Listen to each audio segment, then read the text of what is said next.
Welcome back, ladies and gentlemen, and thank you very much, guys, for your great support. Now, fellow Kenyans, KTN said that enough is enough, and they have decided to give us this thing back to back.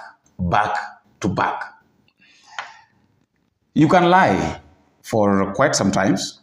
You can lie for a little bit, but you can't lie forever.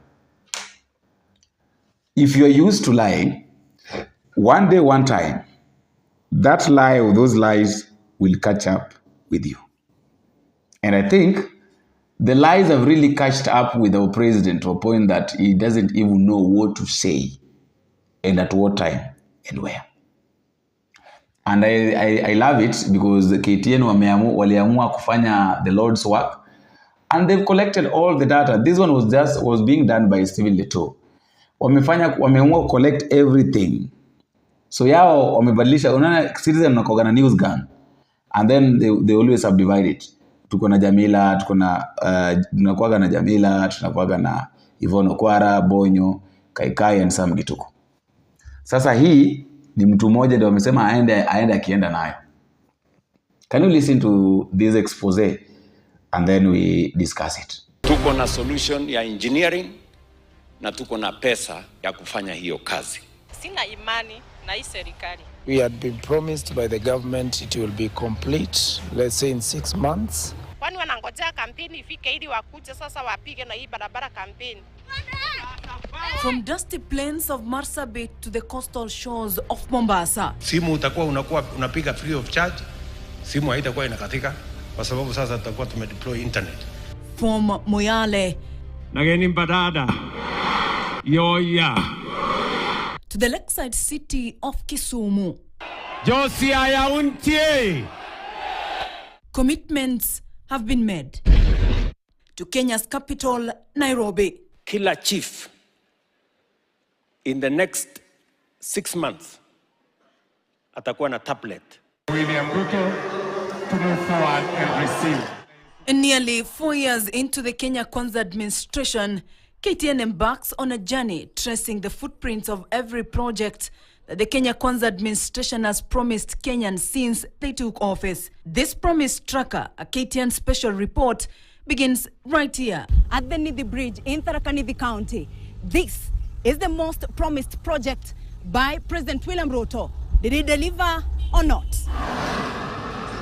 Hii Nithi itakoma kuua wananchi wa hapa Meru na Tharaka Nithi na sehemu hii. Hii Nidi Bridge mimi nitatengeneza. Kuna bridge hapo imesumbua sisi na nakumbushwa kila siku inaitwa Nidi Bridge. Hiyo Nidi Bridge contractor amefika ako kwa hapo. Nimekubaliana na DP hapa, sio this week, hiyo wiki ingine si ndio DP, the other week. Huyu mjamaa tuko tayari na contractor ana mobilize. Mimi nataka alete contractor the other week ya bridge ya Nidi. My assurance to you is that we now have a solution for Nidi Bridge. Maendeleo ni safari. In the backyard of Deputy President Kithure Kindiki, I spent several hours gazing at the infamous Nidi Bridge.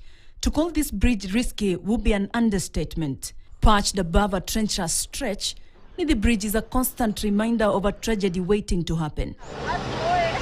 Yet, for almost 4 years, President William Ruto has campaigned and used it to woo the people of Meru and Tharaka Nithi. Hii Nidi Bridge, hii Nithi for Nidi Bridge. Nidi Bridge Ya Nidi. Mimi nitatengeneza.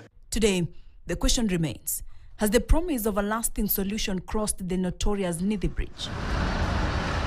President William Ruto's promises have turned out to be nothing more than smoke and mirrors. When KTN conducted a spot check, the reality on the ground told a different story.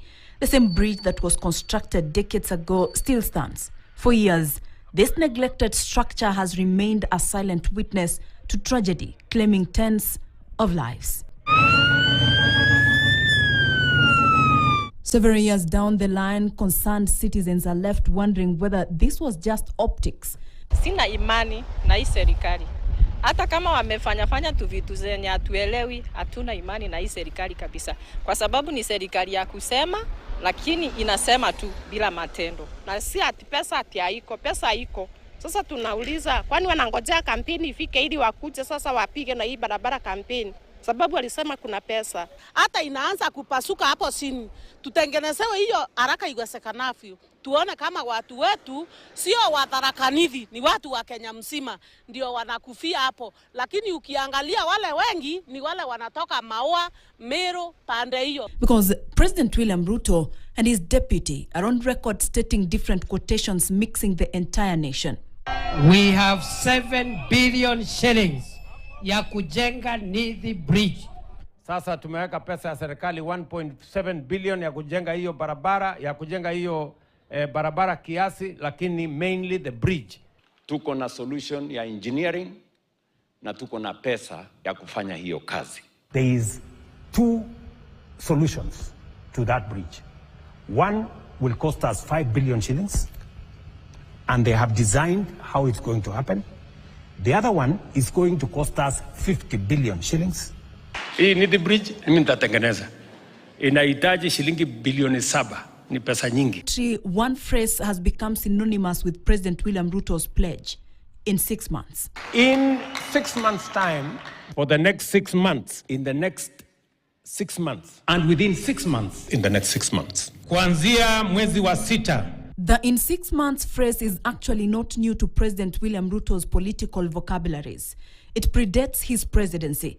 Long before he occupied the highest office in the land, then serving as deputy president under the Jubilee administration, Ruto stood before crowds and made a bold commitment regarding the construction of Kamarinyi Stadium. In 6 months' time, the stadium in Kamarinyi in West Pokot, which is historic, will be complete. Years later, that pledge remains a reference point in conversations about political promises.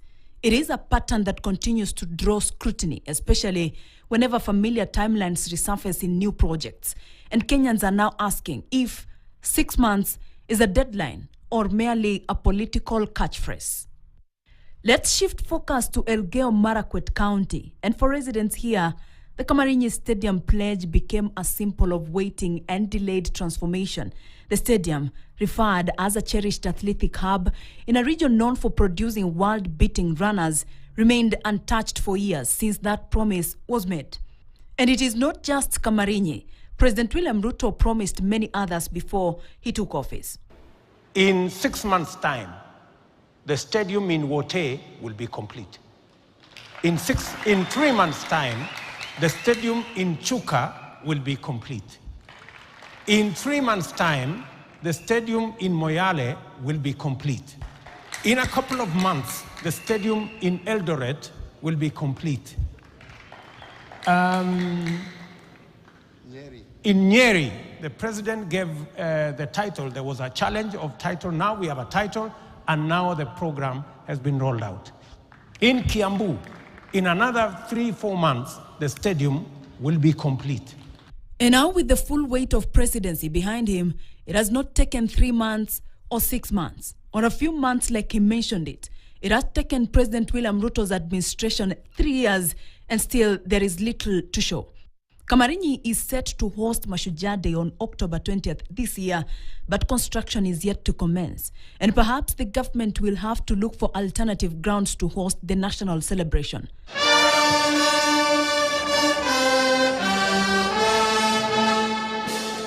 Looking back on Labor Day, the celebrations in Vihiga County were inside the grounds of Chavakali High School, where classrooms gave way to tents and a school field had been transformed into a national stage. Yet, just a few heartbeats away, Kidundu Stadium, once promised, is yet to be completed. Its construction stalled and later went silent. We are at the preliminary stages, preparing, securing the area, constructing the perimeter wall. Then there is Wote Stadium in Makueni County, a project that was launched with optimism in 2017 by President William Ruto, then Deputy President. He promised it would be completed within 6 months. In 6 months' time, the stadium in Wote will be complete. Wote Stadium that we had been promised by the government it will be complete, let's say in 6 months. And this field has become an impediment on how we can grow our talents. We are having a lot of congestion because in this town we only have one field, that is a police ground, hosting 10 senior teams and 4 junior teams and 4 lady teams. Several years down the line, over 300 million Kenyan shillings have been spent on the project, but on the ground, there is little to match the scale of investment. We would really like and we would really appreciate that this field is put into use first. Adjacent to Water Stadium, President William Ruto's pet project, the affordable housing, is slowly taking shape. Many question about priorities, or is it just optics? Then there is the Kiprugut Chumo Stadium in Kericho, formerly Kericho Green, that hosted the 2023 Mashujaa. In the lead up to the event, the stadium received a facelift. Its surfaces were polished and sections upgraded to meet the demands of a national ceremony. But the moment Kenyans departed, the moment appeared to fade with them. We are going to redesign the stadium. We are going to remove the current terrace that you see and do new terraces and rework the field and the running track so that we provide 8 lanes in the standard they should be. The shell of half-built arenas stand as monuments to broken pledges 2 years later. Notably, the stadium had previously received 37 million Kenyan shillings in 2020. Altogether, 437 million Kenyan shillings has been spent here with little to show. Tulikuwa tumeweka tartan track hapo mbeleni. I think it was in 2020. Kwa ile renovation ilifanywa wakati ya Mashujaa, tartan track haiko. Na ukiangalia pia kiwanja bado haijafika ile standard inafaa. Ukiona hii nyasi ni ile ya ng'ombe. Hapa mvua ikinyesha season ya mwezi wa 4 vizuri, hakuna game inachezwa hapa. Inakuwa kama ni shamba ya ng'ombe. In Nyeri Tech Rirungu Stadium. In Nyeri, the president gave the title. There was a challenge of title. Now we have a title, and now the program has been rolled out. It is one of the projects that have been relaunched multiple times. In 2023, Ruto himself commissioned its construction, but little progress followed, and the contract was terminated after consuming over 250 million Kenyan shillings. By 2025, the project was handed to the Kenya Defence Forces with an estimated cost of 800 million Kenyan shillings. 3 years on, what was envisioned as the largest stadium in the Mount Kenya region, intended to serve Murang'a, Kirinyaga, Nyandarua, and Nyeri counties, remains unfinished. In total, the Kenya Kwanza administration has already spent close to 1 billion Kenyan shillings on this project. Sasa nimeamurisha ya kwamba hii Ruringu sasa nimeambia watu wa jeshi wakuja wanisaidie kukamilisha hiyo Ruringu. And I am very confident that by the end of this year we will complete Ruringu. For President William Ruto, the clock appears to have long run out on the promises once made with certainty and conviction. For the next 6 months, in the next 6 months, and within 6 months, in the next 6 months. What were presented as firm timelines have since dissolved into years, while the silence of unfinished projects continues to grow louder. So, dear Mr. President, the nation asks, was it ever about service or survival? Now, I really don't know what comes into mind after knowing or after seeing the way your money is being used, and then you're being told, oh, Mara's nini, Mara 6 months. So it's always about 6 months. It is never about developments. It's ever 6 months. Hakuna siku ambayo imewahi badilika, hakuna. Inakuwaga tu 6 months, 6 months, 6 months, 6 months. They don't they always don't pass beyond that. Hiyo 6 months, hiyo wao wamekwama hapo kwa 6 months kabisa. 6 months this, 6 months that. Inakuwa tu 6 months this, 6 months that. 6 months this. Seriously. Seriously. Until when will this guy realize that, well, si nimedanganya Wakenya ya kutosha, angalau nibadilike? I don't know kama KTN wanaweza amua wa attack KTN, because KTN the way hii kitu imeanza, the lead direction, naona KTN wakikuwa attacked, naona KTN wakivurugwa, Because this government haitaki mtu yote mwenye anazungumza mwenye anasema kweli. Haitaki mtu yote mwenye anazungumza vibaya anajaribu. Nimeona watu wengine wakisema kwamba okay, after KTN has exposed bad things that William Ruto has done, why can't you also expose good things that he has done? So what is it that you guys can say that hii serikali ya William Ruto iko nayo which is worth supporting? Ni nini ambacho wamekifanya ambayo tunaweza kusema kwamba yenyewe hii nayo imekuwa 1 2 3 angalau wacha tuiangalie? Ni gani? Hakuna. Let us stop lying to ourselves. Let us stop lying that everything is fine yet everything is not fine. Let us meet in the next video if it's possible.